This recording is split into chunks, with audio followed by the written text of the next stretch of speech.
Yes बेटा। So असी जो लास्ट क्लास सी, लास्ट क्लास दे विच कीता सी concept of assessment of learning and assessment for learning, ठीक है। सो उहदे च आई थिंक कोई डाउट नहीं होएगा, ठीक सी, क्लियर हो गया, कॉन्सैप्ट क्लियर हो गया सी बेटे वो वाला? Yes ma'am. ओके, मैं ਉਹਦੀ ਵੀਡੀਓ ਵੀ ਅਪਲੋਡ ਕਰ ਚੁੱਕੀ ਹਾਂ ਆਲਰੇਡੀ LMS ਦੇ ਉੱਪਰ। ਜਿਸ ਕਿਸੇ ਬੱਚੇ ਨੇ ਕਲਾਸ ਨਹੀਂ ਲਗਾਈ ਤੇ मीनिंग ਨੂੰ ਅੰਡਰਸਟੈਂਡ ਕਰਨ ਲਈ ਤੁਸੀਂ ਉਹ ਵੀਡੀਓ ਵੀ ਜ਼ਰੂਰ ਦੇਖ ਸਕਦੇ ਹੋ, ਠੀਕ ਹੈ। ਉਹਨੂੰ ਇੱਕ ਵਾਰੀ ਸੁਣ ਲਓ, ਤੁਹਾਨੂੰ ਕਨਸੈਪਟ ਦੀ ਕਲੈਰਿਟੀ ਹੋ ਜਾਏਗੀ, ਠੀਕ ਹੈ। Next we move on the first actually syllabus ਵਿੱਚ ਜੇ ਦੇਖਦੇ ਆ देयर आर बेसिक टर्म्स, ਉਹਨਾਂ ਨੇ ਟਰਮ ਲਿਖੀ ਹੈ ਐਂਡ ਟਰਮ ਦੇ ਅੰਡਰ ਲਿਖਿਆ assessment for learning and assessment of learning. ਔਰ ਸਮ ਟਾਈਮ ਮੈਂ ਜਿਸ ਵੇ ਨਾਲ ਤੁਹਾਨੂੰ ਉਸ ਦਿਨ ਵੀ ਇਹ ਗੱਲ ਕਹੀ ਸੀ, when there are two kind of terms, then always preferably difference is a part of in the form of question, difference ਜ਼ਰੂਰ ਆ ਜਾਂਦਾ ਹੈਗਾ। डिफरेंस जिवें इत्थे दोनों टर्म्स ने, दोनों का डिफरेंस की है। जिवें इस तो बाद नैक्सट असी काफ़ी सारिया बेसिक कॉन्सैप्ट्स करांगे, like for example evaluation, examination, measurement and one term साडे कोल इत्थे आ गई assessment. We have 4 basic concepts and उन्हां दा डिफरेंस भी आ सकदा, ठीक है। एनी 2 और एनी 3 किसी भी फॉर्म च आ सकदा। ਜਦੋਂ ਅਸੀਂ ਉਹ ਕਨਸੈਪਟਸ ਕਰਾਂਗੇ ਸਾਰੇ, ਆਫਟਰ ਦੈਟ ਉਹਨਾਂ ਨੂੰ ਵੀ ਉਹਨਾਂ ਦਾ ਵੀ ਡਿਫਰੈਂਸਿਸ ਅਸੀਂ ਅੱਗੇ ਨੈਕਸਟ ਕਰਾਂਗੇ। ਪਹਿਲਾਂ ਹੁਣ ਇੱਥੇ ਅਸੀਂ ਡਿਫਰੈਂਸਿਸ ਕਰ ਦਿਆਂਗੇ, difference between assessment for learning and assessment of learning. ਕੋਈ ਬੱਚਾ ਕੰਪਾਈਲ ਕਰੇਗਾ ਜਸਟ ਵਿਦ ਇਨ 1 ਸੈਕਿੰਡ ਕਿ ਅਸੈਸਮੈਂਟ ਫॉर ਲਰਨਿੰਗ ਕੀ ਹੁੰਦੀ ਹੈ? ਹਰੀ ਅਪ, ਐਨੀ स्टूडेंट? यस बेटा, anyone? Assessment Yes, teaching learning process ਹੁੰਦੀ ਹੈ ਤੇ ਫੀਡਬੈਕ ਦੇਣ ਲਈ ਹੁੰਦੀ ਹੈ। ਟੀਚਰ ਨੂੰ ਵੀ ਫੀਡਬੈਕ ਮਿਲਦੀ ਹੈ ਤੇ ਸਟੂਡੈਂਟ ਨੂੰ ਵੀ ਫੀਡਬੈਕ ਮਿਲਦੀ ਹੈ, ठीक है। एंड असेसमेंट ऑफ ਮੇਰੇ learning? Ma'am assessment of learning at the end of semester ਜਾਂ ਕੋਈ ਵੀ ਕੋਰਸ ਉਹਦੇ ਐਂਡ ਤੇ ਹੁੰਦੀ ਹੈ, ਤਾਂ ਇਹਨੂੰ ਆਪਾਂ ਸਮੇਟਿਵ ਅਸੈਸਮੈਂਟ ਵੀ ਕਹਿ ਸਕਦੇ ਹਾਂ। ਤੇ ਇਹ ਕਿਸੇ ਵੀ ਸਟੂਡੈਂਟ ਨੂੰ ਜੱਜ ਕਰਨ ਦੇ ਲਈ ਯੂਜ਼ ਕੀਤੀ ਜਾਂਦੀ ਹੈ। ਜੋ ਆਪਾਂ ਆਬਜੈਕਟਿਵ ਸੈੱਟ ਕਰਦੇ ਹਾਂ ਸਟਾਰਟਿੰਗ ਦੇ ਵਿੱਚ ਦੇਖਦੇ ਹਾਂ ਅਸੈਸਮੈਂਟ ਆਫ ਲਰਨਿੰਗ ਆਬਜੈਕਟਿਵ ਬੱਚੇ ਨੇ ਕਿਸ ਹੱਦ ਤੱਕ ਅਚੀਵ ਕੀਤੇ ਨੇ। ठीक है, वेरी गुड। हाँ जी, ठीक है बेटा, ठीक है, थैंक यू सर, ठीक है। ਇਸ ਤੋਂ ਬਾਅਦ ਹੁਣ ਅਸੀਂ ਜਦੋਂ ਉਹਨਾਂ ਦੇ ਡਿਫਰੈਂਸਸ ਦੇਖਦੇ ਹਾਂ, ਕੁਝ ਪੁਆਇੰਟਸ ਦੇ ਬੇਸ ਤੇ ਉਹਨਾਂ ਦੇ ਡਿਫਰੈਂਸ ਹੋਣਗੇ। ਲਾਈਕ ਮੇਰੇ ਕੋਲ ਇੱਕ ਟੇਬਲ ਓਪਨ ਹੋ ਰਿਹਾ, ਠੀਕ ਹੈ। ਇਹਦੇ ਚ ਕੀ ਨੇਗੇ ਕੁਝ ਬੇਸਿਕ ਏਰੀਆਜ਼ ਦੇ ਬੇਸ ਤੇ ਅਸੀਂ ਇਹਨਾਂ ਨੂੰ ਡਿਫਰੈਂਸ਼ੀਏਟ ਕਰਦੇ ਹਾਂ ਦੋਨੋਂ ਟਰਮਸ ਨੂੰ, ਕਿਉਂਕਿ ਆਲ ਟੂਗੇਦਰ ਜਿਵੇਂ ਸਿਮਰਨ ਨੇ ਹੁਣ ਤੁਹਾਨੂੰ ਕਿਹਾ ਹੈਗਾ ਵੀ ਇੱਕ ਅਸੀਂ on the whole process follow ਕਰਦੇ ਹਾਂ throughout the session and ਇੱਕ ਐਂਡ ਤੇ ਜਾ ਕੇ ਕੀ ਕਰਦੇ ਹਾਂ, ਬੱਚੇ ਨੂੰ ਅਸੈਸ ਕਰਦੇ ਹਾਂ। So these both terms are interrelated. One is depending upon the second, but they have different terms. ਅਸੀਂ ਇਹਨਾਂ ਨੂੰ ਡਿਫਰੈਂਟ ਕੰਟੈਕਸਟ ਚ ਯੂਜ਼ ਕਰਦੇ ਹਾਂ। ਸੋ ਇੱਥੇ ਅਸੀਂ ਕੀ ਕਰਾਂਗੇ, ਦੋਨਾਂ ਦੇ ਡਿਫਰੈਂਸਿਸ ਦੇਖਦੇ ਹਾਂ। ਜਿਵੇਂ ਫਸਟ ਪੁਆਇੰਟ ਮੈਂ ਇੱਥੇ ਲਿਆਗਾ, ਡਿਫਰੈਂਸ ਔਨ ਦਾ ਬੇਸਿਸ ਆਫ ਨੇਚਰ, ਮੀਨਸ ਦੋਨਾਂ ਦਾ ਨੇਚਰ ਕੀ ਆ। ਜਦੋਂ ਅਸੀਂ ਨੇਚਰ ਦੀ ਗੱਲ ਕਰਦੇ ਹਾਂ, ਨੇਚਰ ਮੀਨਸ ਉਹਦਾ ਜੇ ਅਸੀਂ ਇਹਨੂੰ ਆਪਣੀ ਟ੍ਰਾਂਸਲੇਸ਼ਨ ਲੈਂਗੁਏਜ ਯੂਜ਼ ਕਰਦੇ ਹਾਂ, ਸੁਭਾਅ ਮੀਨਸ ਉਹਦੀ ਉਹ ਬੇਸਿਕ ਕਿਸ ਵੇ ਨਾਲ ਵਰਕਆਊਟ ਕਰਦੀ ਹੈ ਸਿਚੁਏਸ਼ਨ। ਸੋ ਇੱਥੇ ਜਿਵੇਂ ਅਸੀਂ ਨੇਚਰ ਦੀ ਗੱਲ ਕਰਦੇ ਹਾਂ, ਅਸੈਸਮੈਂਟ ਫॉर ਲਰਨਿੰਗ ਕੀ ਆ? It's a ongoing process. Ongoing process means it's a continuous process, formative aspect, ठीक है। And assessment of learning की है? It's occur at the end of year or at key stage, जिथे बिल्कुल end होएगा बच्चे दसी final exam लेने, that is called assessment of learning। जे इन्हां दी types ਦੀ ਗੱਲ ਕਰਦੇ ਹਾਂ, assessment for learning ਦੇ ਵਿੱਚ there are basically 2 types ਹੋਣਗੀਆਂ। ਇੱਕ ਹੁੰਦੀ ਹੈ diagnostic, ਇੱਕ ਹੁੰਦੀ ਹੈ formative। ਇਹ ਜਿਹੜਾ process ਆ ਜਾਂ ਅਸੀਂ ਕਹਿੰਦੇ ਆ assessment for learning ਆ, it's for improvement of teaching learning process, classroom environment, teacher effectiveness and style of student learning। Just wait with that। Okay, sorry। हाँ जी, ਕੀ ਹੋਇਆ? that means ਕੀ ਹੈ, formative ਤੇ diagnostic ਆ। ਤੇ ਇਹਦੇ ਚ ਕੀ ਹੋਏਗਾ, ਜਦੋਂ ਅਸੀਂ ਆਪਣੇ ਸਿਸਟਮ ਨੂੰ ਇੰਪਰੂਵ ਕਰਨਾ, ਟੀਚਿੰਗ ਲਰਨਿੰਗ ਨੂੰ ਇੰਪਰੂਵ ਕਰਨਾ, ਕਲਾਸਰੂਮ এনवायरमेंट ਨੂੰ ਇੰਪਰੂਵ ਕਰਨਾ, ਟੀਚਰ ਦੀ ਇਫੈਕਟਿਵਨੈਸ ਬਣਾਉਣੀ ਆ, ਜਾਂ ਅਸੀਂ ਕਹਿੰਦੇ ਆ ਸਟਾਈਲ ਆਫ ਜਿਹੜੇ ਸਾਡੇ ਸਟੂਡੈਂਟ ਲਰਨਿੰਗ ਆ ਉਹਨੂੰ improve ਕਰਨਾ। In that time we use assessment for learning. So ਜਿਹੜਾ assessment of learning ਆ, it is in summative aspect. ਇਹ ਕਿਸ ਲਈ ਹੋਏਗਾ? It is for preparing grading and report cards. ठीक है। then अगर ਇਹਨਾਂ ਦੇ methods ਦੀ ਗੱਲ ਕਰਦੇ ਹਾਂ, जो assessment for learning ਆ, in that case we use teacher assessment, ठीक है, student self assessment और student peer assessment। मैं इत्थे term नहीं लिखी, but ਅਸੀਂ ਉਹ term ਨੂੰ involve कर देंगे। teacher assessment, student self assessment होएगी and as well as peer assessment होएगी। ਜਿਹੜਾ assessment of learning ਆ, ਉਹਦਾ method ਕੀ ਹੋਏਗਾ? only teacher assessment, ਕਿਉਂਕਿ teacher ਕੀ ਬਣਾਏਗਾ? question paper ਬਣਾਏਗਾ। ਉਹ ਉਸ base ਤੇ ਕੀ ਕਰਾਂਗੇ? ਅਸੀਂ students ਨੂੰ assess ਕਰਾਂਗੇ। ਉਹਦੇ ਚ student ਦਾ self ਦਾ role ਖਤਮ ਹੋ ਜਾਂਦਾ। self ਦਾ role ਕਿੱਥੇ ਰਹਿ ਜਾਂਦਾ? only for assessment for learning, not of learning। so ਇੱਥੇ ਕੌਣ ਹੋਏਗਾ? only teacher assessment ਹੋਏਗੀ। to whom? in this teacher collect a wide range of data। ਇਹਦੇ ਚ ਕੀ ਹੋਏਗਾ? teacher ਕੀ ਕਰਦਾ ਹੈਗਾ? assessment for learning ਦੇ ਵਿੱਚ ਇੱਕ wide range of data collect ਕਰਦਾ, so that they can modify the learning conditions for their students। ਠੀਕ ਹੈ। ਉਹ ਕਿਉਂ data collect ਕਰਦਾ wide range ਦੇ ਵਿੱਚ? ਤਾਂ ਕਿ ਉਹ students ਦੀਆਂ ਜਿਹੜੀਆਂ learning conditions ਨੂੰ ਨੇ, ਜੋ ਉਹਨਾਂ ਦੇ student ਦੀਆਂ learning condition ਨੇ, ਉਹ conditions ਨੂੰ ਕੀ ਕਰ ਸਕੇ? ਉਹ modify ਕਰ ਸਕੇ। assessment of learning, it is designed to provide evidence of achievement to parents and students। ਇਹਦੇ ਚ other educators ਵੀ ਹੋ ਸਕਦੇ ਨੇ and sometime to outside group, ਜਿਵੇਂ ਅਸੀਂ ਕਹਿੰਦੇ ਹਾਂ ਕਿ other educational institutes, ਕਿਉਂਕਿ ਅਸੀਂ ਜਦੋਂ ਕਿਸੇ ਵੀ class ਦਾ result ਆਉਂਦਾ, then we compare that result with other institutes।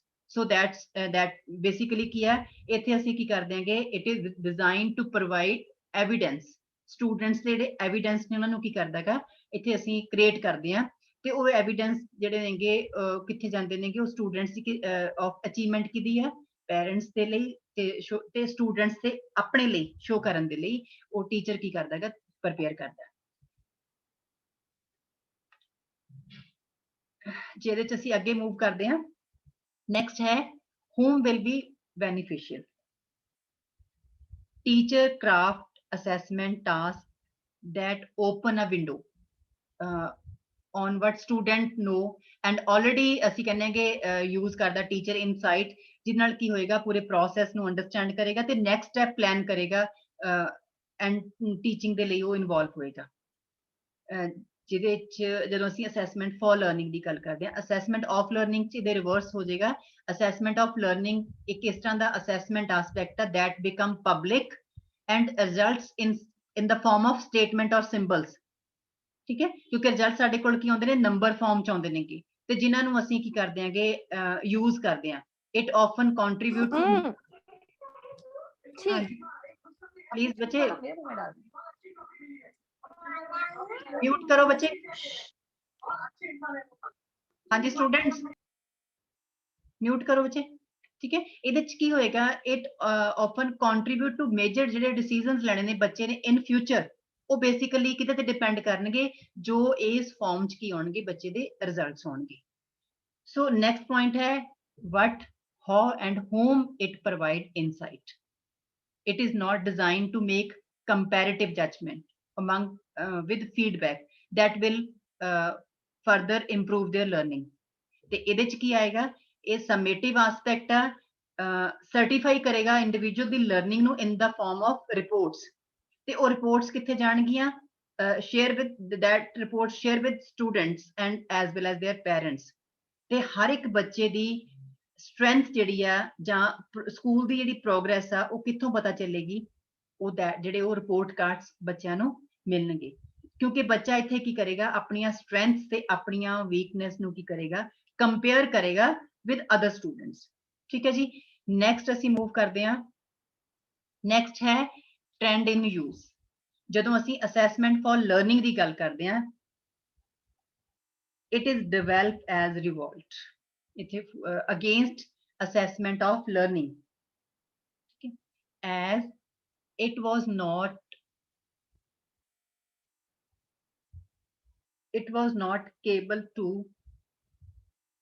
capable कह लो तुसी to measure all aspects of students progress। ਇਹ ਬੱਚਿਆਂ ਨੂੰ ਕੀ ਕਰਦਾ time to time ਜਿਵੇਂ ਜਿਵੇਂ ਅਸੀਂ ਕਲਾਸ 'ਚ work ਕਰਾਉਂਦੇ ਜਾਂਦੇ ਹਾਂ ਬੱਚਿਆਂ ਨੂੰ ਅਸੀਂ we provide feedback advice how he or she improve their work। but ਜਿਹੜਾ assessment of learning ਆ ਜਿਹੜੀ ਇਸ kind of ਜਿਹੜੀ ਇਸ ਇਹਦੇ 'ਚ learning ਆਉਂਦੀ ਆ ਇਹ learning ਕੀ ਆ predominated ਆ ਇਹਦੇ 'ਚ ਅਸੀਂ students predominating kind of assessment in schools ਆ ਤੇ ਇਹ assessment ਦੇ ਵਿੱਚ ਕੀ ਹੈਗਾ ਕੋਈ improvement ਦਾ chance ਨਹੀਂ ਰਹਿੰਦਾ ਬੱਚਾ already ਜੋ work ਕਰ ਰਿਹਾ ਉਹ ਉਹਦਾ ਕੀ ਹੋ ਜਾਏਗਾ ਇਸ form ਦੇ ਵਿੱਚ assess ਹੋ ਜਾਏਗਾ ਬੱਚਿਆਂ ਦੇ ਕੋਲ as it is results ਕੀ ਆ ਜਾਣਗੇ readymade results ਬਣ ਕੇ ਆ ਜਾਣਗੇ according to the progress of the students। way to assess assessment for learning ਦੇ ਵਿੱਚ teacher use assessment as an investigating tool। ठीक है teachers की करते नेगे different type of tools use करते ने बच्चों ਨੂੰ improve ਕਰਨ ਲਈ ਜਿੱਥੇ ਬੱਚਿਆਂ ਨੂੰ confusions ਨੇ preconceptions ਨੇ ਜਾਂ ਉਹਨਾਂ ਦੀ and is there any lack between their previous knowledge and past knowledge that must be improved with teacher guidance।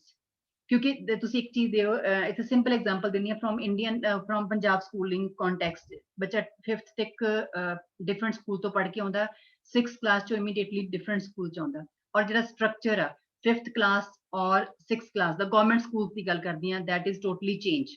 ਤਾਂ ਕੀ ਹੋਏਗਾ ਬੱਚੇ ਦੇ ਕੁਝ misconceptions ਹੋਣਗੀਆਂ misunderstanding ਹੋਏਗੀ ਬੱਚੇ ਨੂੰ ਕਈ concept ਦੇ ਵਿੱਚ ਜਿਹੜੀ ਉਹਦੀ previous knowledge ਆ ਉਹ properly ਉਹਦੇ ਕੋਲ ਨਹੀਂ ਹੋਏਗੀ ਤੇ ਉਸ ਬੱਚੇ ਉਸ ਲੈਵਲ ਤੇ ਜਦੋਂ ਉਹ ਇਸ ਪ੍ਰੋਸੈਸ ਦੇ ਵਿੱਚ ਹੈ ਅਸੈਸਮੈਂਟ ਫॉर ਲਰਨਿੰਗ ਵਾਲੇ ਐਸਪੈਕਟ ਦੇ ਵਿੱਚ ਹੈ then teacher try to improve the child। ਉਹ ਬੱਚੇ ਨੂੰ ਆਪਣੇ ਲੈਵਲ ਦੇ ਅਕੋਰਡਿੰਗ ਆਪਣੇ ਅਕੋਰਡਿੰਗ ਜਿਹੜੀਆਂ ਉਹਦੀਆਂ ਕਨਫਿਊਜ਼ਨਸ ਨੇ ਉਹਨਾਂ ਨੂੰ ਦੂਰ ਕਰਕੇ ਬੱਚੇ ਨੂੰ ਕੀ ਕਰੇਗਾ ਇੰਪਰੂਵ ਕਰਨ ਦੀ ਕੋਸ਼ਿਸ਼ ਕਰੇਗਾ ਅਸੈਸ ਕਰੇਗਾ ਜਿਵੇਂ ਜਿਵੇਂ ਬੱਚਾ ਪ੍ਰੋਗਰੈਸ ਕਰਦਾ ਜਾਏਗਾ ਉਸ ਬੇਸ ਤੇ ਉਹਨੂੰ ਬੱਚੇ ਨੂੰ ਕੀ ਕਰੇਗਾ ਉਹ ਅਸੈਸ ਕਰੇਗਾ teacher. But in assessment of learning assessment of learning ਕੀ ਹੈ results as expressed symbolically generally in the form of marks ਤੇ that report card ਜਿਹੜਾ ਇੱਥੇ report card ਹੋਏਗਾ that report card directly sent to the parents ਤੇ parents ਕੋਲੇ ਉਹਦੀ ਬੱਚੇ ਦੀ ਕੀ ਜਾਂਦੀ ਹੈ ਰਿਪੋਰਟ ਜਾਂਦੀ ਹੈ ਜਿਹੜਾ ਬੱਚੇ ਦਾ improve ਹੋਣ ਦੇ scope ਨੇ ਜਾਂ ਉਹ ਚੀਜ਼ ਜਿਹੜੀਆਂ ਨੇਗੀਆਂ ਉਹ aspect ਦੇ ਵਿੱਚ ਕੀ ਨੇਗੇ ਸਾਡੇ miss ਨੇ ਕਿਉਂਕਿ it's a last process ਇੱਥੇ ਬੱਚੇ ਦੀ ਪੂਰੀ full year ਦੀ ਜੋ ਉਹਨੇ assessment for learning process ਦੇ ਵਿੱਚ ਜਾ ਕੇ ਜੋ learn ਕੀਤਾ ਜੋ ਉਹਨੇ confusions ਦੂਰ ਕੀਤੇ ਜਾਂ ਉਹਦੇ confusions ਰਹਿ ਗਏ ਉਹਦਾ ultimately ਇੱਥੇ ਕੀ ਆਣਾਗਾ marks form ਚ result ਮਿਲ ਜਾਣਾ ਉਹਨੂੰ। next ਹੈ tools to assess teacher use test examination rating scale observation worksheets questioning in class performance schedule student teacher conferences to give them information। These are the number of tools that teacher use in the class for assessment for learning। But in assessment of learning kya aega teacher use the test to assess the quantity and accuracy of student work and the bulk of teacher efforts in assessment is taken up in marking and grading। And ਤੇ teacher ਨੇ ਕਰਨਾ only ਇੱਕ test prepare ਕਰਕੇ ਦੇਣਾ ਉਸ test prepare ਦੇ base ਤੇ ਬੱਚੇ ਦੀ ਬੱਚਾ ਕਿੰਨਾ ਉਹਨੇ ਕਿੰਨਾ ਕੁ ਲਰਨ ਕੀਤਾ ਕਿੰਨੀ ਕੁ ਉਹਦੀ ਐਕੂਰੇਸੀ ਹੈ ਕਿਸੇ ਚੀਜ਼ ਦੀ ਉਸ ਚੀਜ਼ ਨੂੰ ਕੀ ਕਰਦਾ ਹੈ ਟੀਚਰ ਅਸੈਸ ਕਰਦਾ and as per that teacher give the mark and grade to the student. Area of thrust in assessment for learning teacher need to create learning opportunities। ਇੱਥੇ ਕੀ ਕਰੇਗਾ teacher as per the students strengths and as per the student pace teacher ਕੀ ਕਰੇਗਾ create ਕਰੇਗਾ learning opportunities where ਜਿਹੜੇ students ਨੇ ਉਹਦੇ they can progress at their own pace ਤੇ ਉਹਨਾਂ ਦੀ ਜਿਹੜੀ ਐਕਟੀਵਿਟੀ ਜਿੱਥੇ ਉਹਨਾਂ ਨੂੰ ਲੱਗੇਗਾ ਜਿੱਥੇ ਇੰਡੀਵਿਜੂਅਲ ਪਾਰਟਿਸਿਪੇਟ ਕਰੇਗਾ ਕਰ ਜਿਸ ਤਰੀਕੇ ਨਾਲ ਇੰਡੀਵਿਜੂਅਲ ਦੇ ਵਿੱਚ ਕੀ ਹੋਣਗੀਆਂ ਅਸੀਂ ਕਹਿੰਦੇ ਕਿ ਉਹਦੀ ਕੈਪੇਬਿਲਿਟੀਜ਼ ਹੋਣਗੀਆਂ ਜਾਂ ਕੈਪੈਸਿਟੀਜ਼ ਹੋਣਗੀਆਂ ਇੰਡੀਵਿਜੂਅਲ ਕੀ ਕਰੇਗਾ ਪਾਰਟ ਲਏਗਾ। ਬਟ ਅਸੈਸਮੈਂਟ ਆਫ ਲਰਨਿੰਗ ਦੇ ਵਿੱਚ ਜਦੋਂ ਅਸੀਂ ਏਰੀਆ ਆਫ ਥਰਸਟ ਦੀ ਗੱਲ ਕਰਦੇ ਹਾਂ teacher generally prepare a test that test किस पे बेस होएगा, that test based upon content ਤੇ ਉਸ ਕੰਟੈਂਟ ਦੇ ਬੇਸ ਤੇ ਹੀ ਟੀਚਰ ਕੀ ਕਰੇਗਾ, ਬੱਚੇ ਦੀਆਂ ਸਕਿੱਲਸ ਤੇ ਬੱਚੇ ਦੀ ਨੌਲੇਜ ਨੂੰ ਕੀ ਕਰੇਗਾ, ਅਸੈਸ ਕਰੇਗਾ। ਨੈਕਸਟ ਹੈ, ਹਾਂਜੀ ਨੈਕਸਟ ਹੈ ਟਾਰਗੇਟ। ਜੇ ਅਸੀਂ ਏਰੀਆ ਆਫ ਟਾਰਗੇਟ ਦੀ ਗੱਲ ਕਰਦੇ ਹਾਂ, ਅਸੈਸਮੈਂਟ ਫॉर ਲਰਨਿੰਗ ਦੇ ਵਿੱਚ ਕੀ ਆ, ਸਾਡਾ ਮੇਨ ਟਾਰਗੇਟ ਕੀ ਹੈਗਾ, ਬੱਚਿਆਂ ਨੂੰ ਇਨਫੋਰਮੇਸ਼ਨ ਪ੍ਰੋਵਾਈਡ ਕਰਨੀ, ਤਾਂ ਕਿ ਉਹ ਇਨਫੋਰਮੇਸ਼ਨ ਦੇ ਨਾਲ ਉਹਨਾਂ ਨੂੰ ਨੈਸੈਸਰੀ ਐਕਸ਼ਨਸ ਪ੍ਰੋਵਾਈਡ ਕਰੀਏ, ਤਾਂ ਕਿ ਬੱਚਿਆਂ ਦੀ ਪਰਫਾਰਮੈਂਸ ਕੀ ਹੋ ਜਾਵੇ, ਇੰਪਰੂਵ ਹੋ ਜਾਵੇ, ਬੱਚੇ ਆਪਣੇ ਆਪ ਨੂੰ ਕੀ ਕਰ ਲੈਣ, ਇੰਪਰੂਵ ਕਰ ਲੈਣ। ਬਟ ਅਸੈਸਮੈਂਟ ਆਫ ਲਰਨਿੰਗ ਚ ਕੀ ਹੈ, ਕਿਉਂਕਿ it's a kind of testing, it's a kind of testing event, ਤੇ ਜਿੱਥੇ ਬੱਚੇ ਨੂੰ ਅਸੀਂ ਕੀ ਕਰ ਦਿਆਂਗੇ, ਬੱਚਾ ਆਪਣੇ ਅਕੋਰਡਿੰਗ ਡੂਇੰਗ ਵੈਲ ਔਰ ਨਾਟ ਡੂਇੰਗ ਵੈਲ ਕਿਵੇਂ ਕਰ ਰਿਹਾ, ਉਹ ਕੀ ਹੁੰਦਾ ਹੈਗਾ, ਬੱਚੇ ਦੀ ਸਕੋਰਿੰਗ ਬੇਸ ਤੇ ਹੀ ਅਸੈਸ ਕੀਤਾ ਜਾਂਦਾ ਹੈਗਾ। ਅਸੀਂ ਇਸ ਟਾਈਮ ਤੇ, ਜਿਸ ਟਾਈਮ ਤੇ ਬੱਚਾ ਅਸੈਸਮੈਂਟ ਇਸ ਪਾਰਟ ਦੇ ਵਿੱਚ ਇਨਵੋਲਵ ਹੋਏਗਾ, any kind of help is not permitted to the student, ਅਸੀਂ ਕੋਈ ਹੈਲਪ ਨਹੀਂ ਕਰਦੇ, ਬੱਚਾ ਖੁਦ ਇਹਦੇ ਤੇ ਕੀ ਕਰੇਗਾ, ਵਰਕਆਊਟ ਕਰੇਗਾ, ਤੇ ਖੁਦ ਜੋ ਉਹਦੀ ਨੌਲੇਜ ਹੈ, ਜੋ ਉਹਨੇ ਲਰਨ ਕੀਤਾ ਥਰੂ ਆਊਟ ਦਾ ਪ੍ਰੋਸੈਸ, ਉਹਨੂੰ ਕੀ ਕਰੇਗਾ, ਉਹ ਯੂਜ਼ ਕਰੇਗਾ। ਇੱਥੇ ਅਸੀਂ ਸਿਰਫ ਇੰਡੀਵਿਜੂਅਲ ਨੂੰ ਕੀ ਕਰਨਾਗਾ, just only test that individual. Teacher perception, ਜਿਹੜੀਆਂ ਵੀ ਅਸੀਂ ਇੱਥੇ ਟੀਚਰ ਦੀ ਜਿਹੜੀ ਪਰਸੈਪਸ਼ਨ ਹੋਏਗੀ ਇਨ ਅਸੈਸਮੈਂਟ ਫॉर ਲਰਨਿੰਗ, ਜਦੋਂ ਅਸੀਂ ਗੱਲ ਕਰਦੇ ਹਾਂ ਫਾਰਮੈਟ ਐਸਪੈਕਟ ਦੀ ਗੱਲ ਕਰਦੇ ਹਾਂ, ਸਟ੍ਰੈਟਜੀ ਜਿਹੜੀਆਂ should be implemented ਇਸ ਤਰੀਕੇ ਨਾਲ ਹੋਣੀਆਂ ਚਾਹੀਦੀਆਂ ਨੇ, ਤਾਂ ਕਿ ਬੱਚਿਆਂ ਦੀ ਪ੍ਰੋਪਰ ਸਾਨੂੰ ਫੀਡਬੈਕ ਮਿਲ ਸਕੇ। ਬੱਚੇ ਜਿੱਥੇ ਉਹਨਾਂ ਨੂੰ ਰਿਕੁਆਇਰਮੈਂਟ ਹੈ, ਜਿੱਥੇ ਉਹਨਾਂ ਦਾ ਲੈਵਲ ਸਾਨੂੰ ਇੰਪਰੂਵ ਕਰਨ ਦੀ ਲੋੜ ਆ, ਅਸੀਂ ਈਜ਼ੀਲੀ ਕੀ ਕਰ ਸਕੀਏ, ਇੰਪਰੂਵ ਕਰ ਸਕੀਏ। ਠੀਕ ਹੈ, ਬਟ ਟੀਚਰ ਨੇ ਫੀਡਬੈਕ ਸਟੂਡੈਂਟਸ ਤੋਂ ਲਈ, ਤਾਂ ਉਹਨੂੰ ਬਹੁਤ ਸਾਰੇ ਉਹਦੇ ਕੋਲ ਕੀ ਆ ਜਾਣਗੇ, ਬੱਚਿਆਂ ਦੇ ਆਸਪੈਕਟਸ ਆਣਗੇ, ਜਿਸ ਬੇਸ ਤੇ ਜਿਵੇਂ ਜਿਵੇਂ ਟੀਚਰ ਨੂੰ ਦੇ ਫੀਲ ਕਿ ਬੱਚੇ ਨੂੰ ਇੱਥੇ ਹੈਲਪ ਦੀ ਲੋੜ ਆ, then he or she will provide the help to the student to learn that concept in a different way. But in assessment of learning ਦੇ ਵਿੱਚ ਕੀ ਹੈਗਾ, teacher perceive the purpose of assessment is to produce a rank order of the student and assign a symbol, ਜਿਵੇਂ ਜਿਵੇਂ ਬੱਚੇ ਦੇ designation ਦੇ according ਬੱਚੇ ਨੂੰ ਅਸੀਂ ਕੀ ਕਰ ਦਿੰਦੇ ਹੈਗੇ, ਸਿੰਬਲ ਅਸਾਈਨ ਕਰ ਦਿੰਦੇ ਹਾਂ। ਤੁਸੀਂ ਦੇਖੋ, ਅਸੀਂ ਜਦੋਂ ਕੋਈ ਵੀ ਕਲਾਸ ਦੇ ਵਿੱਚ ਬੱਚਿਆਂ ਨੂੰ ਟੈਸਟ ਦਿੱਤਾ, ਟੀਚਰ ਨੇ ਕੀ ਕਰਨਾ, ਉਸ ਟੈਸਟ ਦੇ ਅਕੋਰਡਿੰਗ ਬੱਚਿਆਂ ਨੂੰ ਪਰਸੀਵ ਕਰਨਾ, ਉਹਨਾਂ ਦੀ ਪਰਸੈਪਸ਼ਨ ਟੀਚਰ ਦੀ ਉਸ ਅਕੋਰਡਿੰਗ ਹੀ ਹੋਏਗੀ, ਬੱਚੇ ਨੇ ਜਿਸ ਵੇ ਨਾਲ ਕੀ ਕੀਤਾ, ਕਲਾਸ 'ਚ ਪਰਫਾਰਮ ਕੀਤਾ, ਤੇ ਉਸ ਅਕੋਰਡਿੰਗ ਅਸੀਂ ਇਹਨੂੰ ਇੱਕ ਰੈਂਕ ਪ੍ਰੋਵਾਈਡ ਕਰ ਦਿੰਦੇ ਹਾਂ, ਫਸਟ, ਸੈਕਿੰਡ, ਥਰਡ, ਫੋਰਥ, ਅਸੀਂ ਪੋਜੀਸ਼ਨ ਪ੍ਰੋਵਾਈਡ ਕਰ ਦਿੰਦੇ ਹਾਂ ਬੱਚੇ ਨੂੰ ਇੱਕ ਗਰੁੱਪ ਦੇ ਵਿੱਚ। ਠੀਕ ਹੈ, ਤੇ ਉਹ ਜਿਹੜੇ ਰੈਂਕਸ ਨੇ ਉਹਦੇ ਨਾਲ ਹੀ ਬੱਚੇ ਨੂੰ ਕੀ ਕਰਦੇ ਹਾਂ, ਅਸੀਂ ਇਨਵੋਲਵ ਕਰ ਲੈਂਦੇ ਹਾਂ। ਠੀਕ ਹੈ, ਨੈਕਸਟ ਹੈ time of use. Time of use ਕੀ ਆ, ਜੇ ਅਸੀਂ ਅਸੈਸਮੈਂਟ ਫॉर ਲਰਨਿੰਗ ਦੀ ਗੱਲ ਕਰਦੇ ਹਾਂ, it happens during the learning, normally more than once rather than at the end। ਠੀਕ ਹੈ, ਤੇ ਬਟ ਜਿਹੜਾ ਹੈ ਸਾਡੇ ਕੋਲ ਅਸੈਸਮੈਂਟ ਆਫ ਲਰਨਿੰਗ ਆ, it is in classroom, is typically done at the end of something and take in the form of test। ਠੀਕ ਹੈ, ਇਹ ਬੱਚੇ ਕੀ ਨੇਗੇ, ਇਦਾਂ ਦੇ differences ਨੇ। I think it's a last slide, yes, it's a last slide, and these are the differences of assessment for learning and assessment of learning। So ਅਗਰ ਮੈਂ ਇਹਦੇ ਚ ਨੈਕਸਟ ਗੱਲ ਕਰਦੀ ਹਾਂ, ਇਹ ਤੁਹਾਡਾ ਟੌਪਿਕ ਇੱਥੇ ਇਹਦੇ ਨਾਲ ਕੀ ਹੈਗਾ, ਇਹ ਵਾਲਾ ਪਾਰਟ ਜਿਹੜਾ ਹੈਗਾ, concept of assessment for learning and assessment of learning is completed। ਠੀਕ ਹੈ ਜੀ।